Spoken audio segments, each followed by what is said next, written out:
एक बार प्रेम से बोलिए बागेश्वर धाम की। दोस्तों, एक बार फिर से स्वागत है आपका प्रजापति न्यूज में। बागेश्वर धाम सरकार पहुंचे पीएम मोदी। तो क्या मोदी जी भी बागेश्वर धाम सरकार के भक्त हो गए हैं? दोस्तों, आप लोगों ने अपनी वीडियोस के माध्यम से अक्सर चर्चा बटोरने वाले बागेश्वर धाम सरकार के बारे में तो सुना ही होगा, जो अपने दरबार में आने वाले लोगों के मन की बात को पहले ही समझ जाते हैं और उसे पर्चे पर लिख देते हैं। और अब तो ये लोगों के भूतों को भी भगा रहे हैं। इन सब के अलावा बागेश्वर धाम सरकार के बारे में कई सारी ऐसी बातें हैं जो लोगों को आश्चर्य में डाल देती हैं। तभी तो साउथ के दिग्गज अभिनेताओं से लेकर भोजपुरी जगत के सुपरस्टार मनोज तिवारी तक हर कोई बागेश्वर धाम सरकार के दरबार में हाजिरी दे चुके हैं। ऐसे में क्या है इनमें खास और क्यों लोग यहाँ आते हैं, आज मैं यानी आपको दोस्त विशाल प्रजापति सब कुछ बताने वाला हूँ। बस मेरे साथ वीडियो के बिल्कुल अंत तक बने रहिए। लेकिन हाँ, वीडियो शुरू करने से पहले एक छोटी सी रिक्वेस्ट है। वीडियो के नीचे रेड कलर का सब्सक्राइब बटन दिख रहा होगा, उस पर क्लिक करके सब्सक्राइब कर लें और साइड में बेल आइकॉन भी दिख रहा होगा, उस पर भी क्लिक कर लें ताकि आपको वीडियो मिले सबसे पहले। दोस्तों, ये तो आप जानते ही हैं कि भारत देश में साधु महात्माओं की कोई कमी नहीं है। एक जाते हैं तो दूसरे आ जाते हैं। और आजकल तो लोग YouTube पर इतना ज्ञान दे रहे हैं कि क्या बताएं। लेकिन उनमें से एक लंबे बालों वाला तिलक लगाए शख्स ऐसा है जिसे दुनिया बागेश्वर धाम सरकार के नाम से जानती है।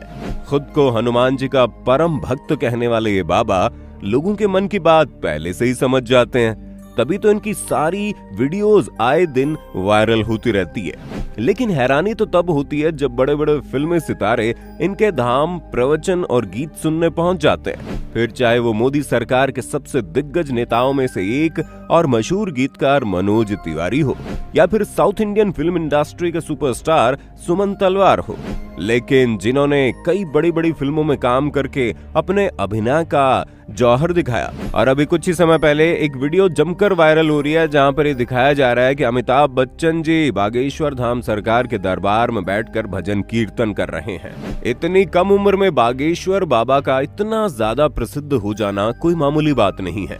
लेकिन ये सब कुछ एकाएक नहीं हुआ, बल्कि इसके पीछे हनुमान जी की कृपा और बागेश्वर धाम सरकार की कड़ी मेहनत है। तभी तो हजारों की संख्या में जब लोग अपनी मनोकामनाओं को लेकर इनके दरबार में आते हैं तो वो खाली हाथ नहीं जाते। इनके चमत्कार इतने ज्यादा प्रसिद्ध हैं कि बड़े बड़े मीडिया हाउसेज ने इनका सच जानने के लिए कई बार इनके भक्तों में बैठकर स्टिंग ऑपरेशन किया और ये जानने की कोशिश की कि आखिर ये कैसे लोगों के मन की बातें जान लेते हैं। पर जितनी बार इनके ऊपर शक किया गया, लोगों का इन पर विश्वास उतना ही पक्का होता चला गया।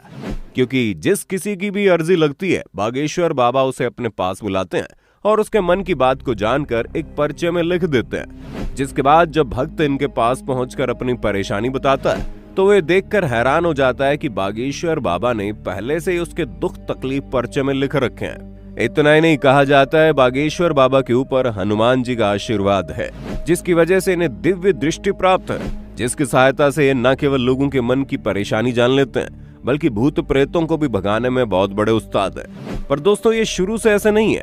इन सब की शुरुआत होती है 4 जुलाई 1996 से, जब मध्य प्रदेश के छतरपुर जिले में मौजूद छोटे से गांव गड़ा में इनका जन्म हुआ।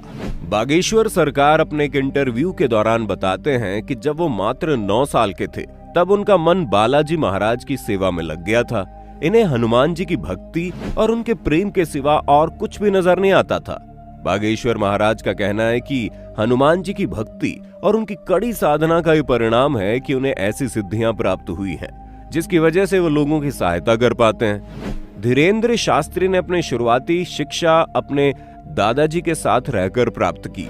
कहा जाता है उनके दादाजी भी अपने समय के बहुत बड़े विद्वान शास्त्री हुआ करते थे और उन्हें भी दिव्य शक्तियां प्राप्त थी। इनके दादाजी भी दिव्य दरबार लगाकर लोगों की समस्याओं का हल करते थे। तभी से धीरेन्द्र शास्त्री ने अपने दादाजी को अपना गुरु मान लिया और उनसे सारी चीजें सीखने लगे। दादाजी के साथ रहकर ही इन्होंने रामायण और गीता जैसे धार्मिक ग्रंथों का अध्ययन किया और अपनी 12वीं की परीक्षा दी। 12वीं करने के बाद धीरेन्द्र शास्त्री ने बैचलर ऑफ आर्ट्स में अपना ग्रेजुएशन भी पूरा किया। यानी कि हनुमान जी की असीम कृपा के साथ साथ बागेश्वर सरकार के पास डिग्रियां भी हैं। परंतु अपने ग्रेजुएशन के दिनों से ही धीरेन्द्र कृष्ण अपने दादाजी की तरह बालाजी महाराज की सेवा करने में लग गए थे। इनके घर के पास बालाजी यानी महाबली हनुमान जी का एक बहुत पुराना मंदिर हुआ करता था, जहां पहले इनके दादाजी दरबार लगाया करते थे। लेकिन उनकी मृत्यु के बाद दरबार कई सालों तक खाली रहने लगा। फिर भी धीरेन्द्र कृष्ण शास्त्री ने हनुमान जी की सेवा करनी नहीं छोड़ी और वो लगातार बालाजी के नाम का ध्यान करने लगे। लंबे समय तक ध्यान में लीन रहने के बाद धीरेन्द्र कृष्ण शास्त्री के ऊपर बालाजी और उनके स्वर्गीय दादाजी ने अपनी कृपा दिखाई और अचानक से ही उन्हें असीम शक्तियों का एहसास होने लगा। उन्हें महसूस हो रहा था कि वो लोगों के मन की बातों को समझ सकते हैं, वो क्या चाहते हैं, उनके दिमाग में क्या चल रहा है। ये सारी बातें धीरेन्द्र कृष्ण शास्त्री बिना कुछ कहे ही समझ जाते थे और उनके निवारण भी बताते थे। अपनी इन शक्तियों का इस्तेमाल करके धीरेन्द्र शास्त्री ने लोगों के कष्टों को दूर करना शुरू कर दिया। लोग जब इनके पास अपनी समस्या लेकर आते तो ये पहले से उनके मन की बात समझकर उन्हें समस्या का समाधान बता देते थे। धीरे धीरे धीरेन्द्र शास्त्री को इस समझ में आ गया कि उनके अंदर उनके दादाजी की तरह दिव्य शक्तियां मौजूद है। तब जाकर उन्होंने अपना दरबार लगाना शुरू किया और यहीं से धीरेन्द्र कृष्ण शास्त्री बागेश्वर धाम सरकार के नाम से प्रचलित होने लगे।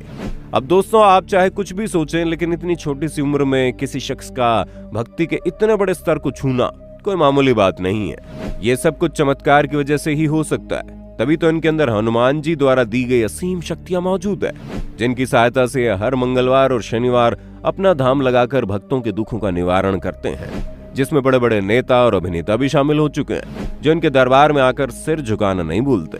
तो दोस्तों, ये थी बागेश्वर धाम सरकार की पूरी कहानी, जिसके बारे में आपका क्या कहना है कमेंट में बताना बिल्कुल ना भूलें। और इसी तरह की वीडियोस को देखते रहने के लिए चैनल को फटाफट सब्सक्राइब कर दें।